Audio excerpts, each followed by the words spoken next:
এটা হবে মোচা, মোচার ভর্তা। প্রথমে হলুদ জলে ভিজিয়ে রেখেছি মোচাটা,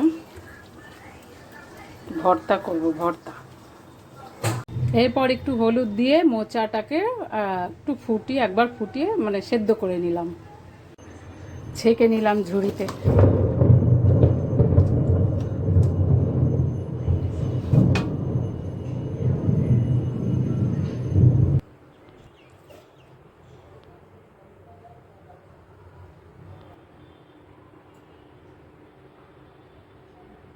করব তো এই চিংড়ি মাছ,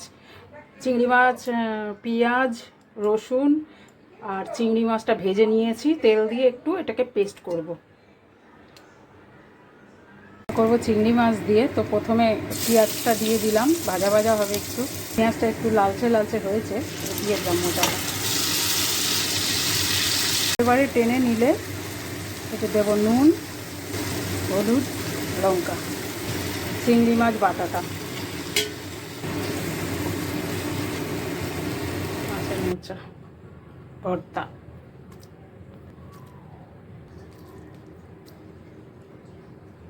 চিংড়ি মাছের মোচার ভর্তা রেডি।